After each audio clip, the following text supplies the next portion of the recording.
In other business news, StatsSA's 2024 report on school nutrition has found that 3 in every 4 learners in South Africa rely on state programs for food.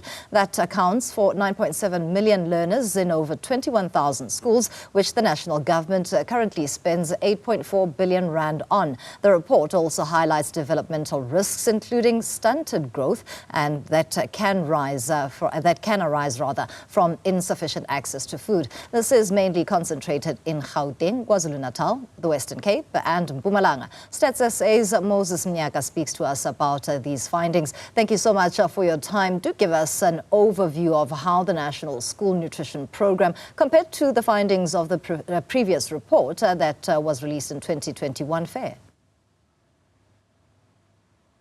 Good afternoon, madam, and good afternoon to the viewers at home. Well, the program that you are more referring to was based on the household surveys. Nevertheless, we also published the results last week on the education expenditure patterns by the schools and the provincial departments specifically, of which we're looking more on the funding for education that stood at almost 300 billion for the financial year 22-23. Of that amount, 2.8%, which is 8.4 billion, was contributed for the National School Feeding Scheme or National Nutrition Program.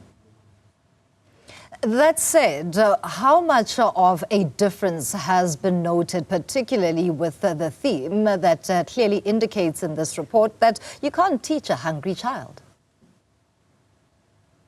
Oh, yes. The scheme, 95% of it was used on the goods and services, whereas only 5% was more on the compensation. And remember, if you look on the aim or the objectives of the scheme, it is more to enhance the learning capacity of the learners through the provision of healthy meals at school. As a parting shot, Moses, is South Africa then in a place to say that funding in this regard is efficient, or much more is needed? Well, as the number of learners increases, definitely the funding would also be more required.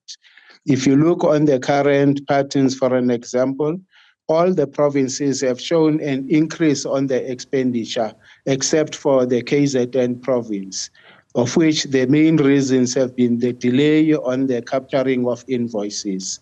So if we've got a 2.7% increase on the expenditure patterns, definitely there would be a need for more funds to improve the well-being of the learners. And I must end it there, but also indicate that irregularities also form a big part of the problem within the school nutrition feeding schemes.